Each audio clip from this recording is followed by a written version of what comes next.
राजांनी रोहिडेश्वराचे बांधकाम जारीने सुरू केले. तटबंदी भक्कम होत आली. पुण्याच्या वाड्याच्या दप्तरात स्वराज्याचे नवीन खाते उघडण्यात आले. 12 मावळातले मावळे येत. मावळ्यांच्या नावनिशीवर याद्या होत. 3000पर्यंत मावळे वाढले होते. पंत हे सारे पाहत होते. जसा त्यांचा विरोध नसता तसा त्यांच्या पाठिंबाही नव्हता. जहागिरीच्या कामात लक्ष घालून ते संचित बसले असते. एके दिवशी पंत राजांना म्हणाले, राजे, हे तुमचे मावळे कशाच्या जोरावर लढणार आहेत? त्या कामी निष्ठा लागते, तेवढी त्यांच्याजवळ आहे. फार दिवस पुरायचे नाही ती. राजे, सैन्य नुसत्या निष्ठेवर लढत नसतं, त्यांना पोटही असतं. पंत, मला आपला रोग कळला. आपण चिंता करू नका. पैशासाठी आम्ही तुमच्याकडे येणार नाही.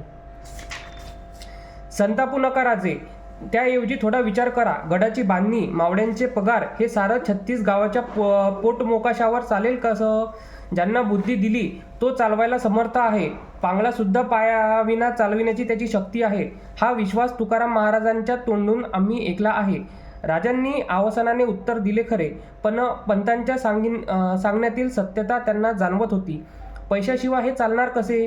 किती उपास सहन करीपर्यंत मावळे राजांच्या कामी गुंतणार? राजांना काही सुचत नव्हते. ते बेचैन झाले. जिजाबाईंच्या लक्षात ही बेचैनी येत होती. त्यांनी राजाला विचारले, राजे, रोहिडेश्वर बांधला जात आहे, सारं काम होत आहे, मग तुम्ही उदास का? कसलं संकट आहे? छे, तसं नाही मासाहेब. ही सारखी रपेट होत आहे ना, त्यामुळे आम्हाला तसं वाटत असेल. शिवबा, आईची नजर फसवता येत नाही. आई आणि गुरु यांच्यापासून काही लपवून ठेवता येत नाही, ठेवूही नये. राजांनी निश्वास सोडला. पंतांचे बोलणे सांगितले. जिजाबाई म्हणाल्या, सध्या तर चिंता नाही ना, मग कल्पनेच्या भीतीनं कशाला राहायचं? माणूस 2 स्वभावांची असतात. काही मागचा पुढचा विचार करतात. सावधगिरी हा त्यांचा स्वभाव असतो. अपयशाची त्यांनी सदैव भीती वाटत असते. त्या अपयशाच्या जागा हुडकण्यात त्यांचं मन व्यग्र असतं. अशा माणसाचं जीवन स्थिर राहतं, पण त्यांच्या हातून फारसं उघडत नाही. दुसरी मनाला पटेल ते करणारी माणसं असतात. परिणामाचा विचार त्यांना नसतो. स्वारींचंच बघा ना, झेपावणं हे त्यांच्या स्वभावात आहे. परिणाम ते जाणीत नाहीत. तो स्वभाव, ते धाडस तुमच्या अंगी आलं आहे, पण हे वेडं धाडस ठरलं तर कोण ठरवणार? स्वारींनी बंडावा केला. मोगलाई आदिलशाही एकट्यांनी तोंड दिलं. बंडावा मोडला म्हणून त्यांना परिजात समजायचं. ज्ञानेश्वरांनी गीता मराठीत आणली. लोकांनी वाडीत टाकलं त्यांना. ते पराजित होते. मग आळंदीचं मंदिर कसं उभं राहिलं? भीतीपोटी माणसाच्या हातून काहीही घडत नाही, हे लक्षात ठेवा मासाहेब. राजे देवाधर्मावर विश्वास ठेवून कार्य आरंभलत ते पार करण्याची ताकद त्याची आहे. त्याची शंका घेऊ नका. राजे मनात आणाल ते उभं करण्याची तुमची हिंमत आहे. तो तुमच्या कुंडलीचा योग आहे. देवाऱ्यात देव, तशी मनात निष्ठा, हिंमत शोभते. त्या मनात कल्पनेची भीती घालू नका. जिजाबाईच्या बोलण्याने राजांचे थकलेले मन ताजेतवाने झाले. मनातली भीती झाडून टाकून ते मोकळे झाले. राजांचे लक्ष वळणे तोरण्यावर. आकाशाला भिडलेला, चढायला कठीण पण संपूर्ण दुर्लक्षित असलेला किल्लेदार गाफील. राजांनी सरळ तोरण्यावर धडक दिली आणि गाफीलगड ताब्यात घेऊन त्यावर कब्जा केला. तोरण्यापाठोपाठ तोरण्याचा आग्नेयेस दुर्जादेवींचा डोंगर ताब्यात घेतला. दोन्ही गडांच्या तटबंदीचे काम झपाट्याने होणे फार अगत्याचे होते. हिंमत बांधूंनी राजांचे गडाचे काम सुरू केले. घरचे गुपित गावात पसरायला वेळ लागत नाही. मग सह्याद्रीच्या उघडेपण फडकणारी स्वराज्याची द्वाही कशी दडून राहील? राजांच्या क्रोधाला बळी पडलेल्या बांदल देशमुखांसारख्या देशमुखांनी ह्या बंडाव्यांची आगळी शिरोळला जाऊन सुभानमंगळ किल्ल्याच्या ठाणेदार अमीनला दिली. अमीनाचे डोळे उघडले. त्याने तातडीने विजापूरला शिवाजींच्या बंडाव्याचे वृत्त कळविले. बाबाजी नरसप्रभू गुप्ते राजांना मिळाल्याबद्दलची तक्रार केली गेली. सरकारी चक्रे जशी फिरत होती तशी तोरणा गडावर चुनाघाणीचे चक्रे मंद गतीने राबत होती. तटाचे काम चालले होते. हाती लागलेल्या गडाच्या तुटपुंजा खजिन्यावर आणि धान्यसाठावर एवढे मोठे काम होणार कसे? खजिना झरझर संपत होता. राजे विचारात पडले होते. काही मार्ग सुचत नव्हता. पुण्यात जे संचित बसून होते, मासाहेबांना ते म्हणाले, मासाहेब, गडाचे काम थांबवावं लागणार. मासाहेब काही बोलल्या नाहीत. राजे म्हणाले, काय करावं सुचत नाही. जे होईल ते खरं, ज्याला इलाज नाही. मासाहेब अस्वस्थ झाल्या. एवढ्या हौसेने मांडलेला डाव मध्येच बंद ठेवावा लागणार हे त्यांना पाहवत नव्हते. न राहून त्या म्हणाला, राजे, दागिने भांडे काढली तर?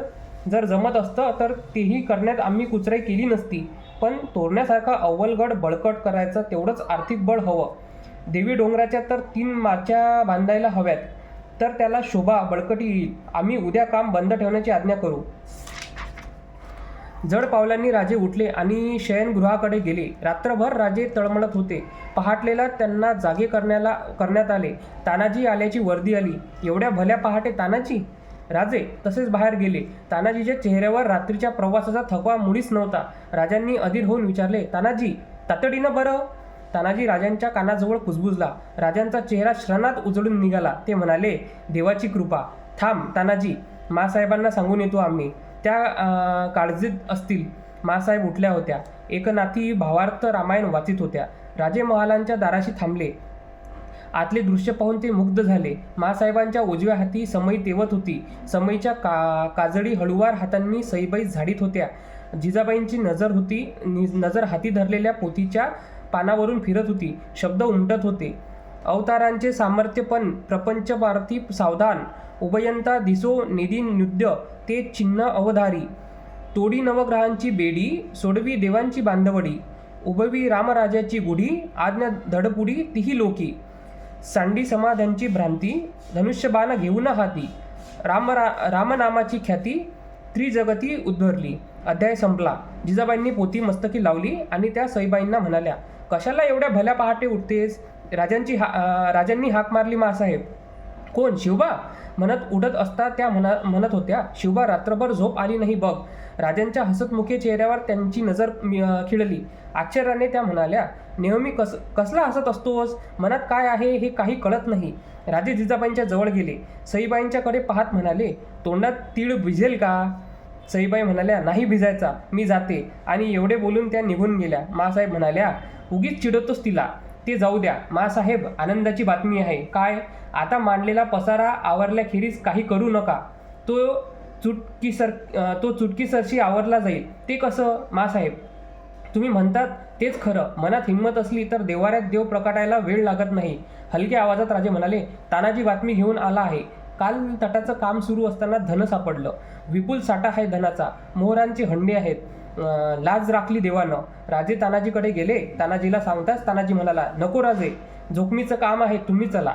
तसं काही तुमच्या मनात असतं तर खजिन्याची वार्ता सांगायला कशाला आला असता तुम्ही? शिबंदी घे आणि खजिना घेऊन इकडे ये. माझी तिथं काही गरज नाही. राजे स्नान करून महालात आले, पण सईबाई कुठेच दिसत नव्हत्या. तेवढ्यात मनोहारी दूध घेऊन आली. राजांनी विचारले, राणीसाहेब कुठे आहेत? भूतपातखान्यात. त्यांना वाटून दे. राजे पलंगावर बसून होते. सईबाई आत आल्या. त्यांच्या डोळ्यांचा कडा थांबून दिसत होता. त्यांनी विचारले, काय दिसलं नाही म्हणून हाक मारली? सईबाई म्हणाल्या, जा म्हणून घेण्यापेक्षा महालाबाहेरच राहिलेलं बरं. राग गेलेला दिसत नाही. म्हणत राजे उठले. राजे उठलेले पाहता सईबाई पाठ फिरून उभ्या राहिल्या. राजे आर्जवाने म्हणाले, एकावर तरी उगीच काही सांगू नका. तीळ भिजत नाही तोंडात. आता जे काही सांगणार आहोत ते चार चौकात सांगायचा मुळीच हरकत नाही. आम्ही घेतलेले किल्ले तोरणा, तुळजादेवी आणि खुद्द रोहिडेश्वर आम्ही सोडणार आहे. आदिलशाही पुढे आम्ही शरणागत जाणार आहोत. बाकीचं उद्या.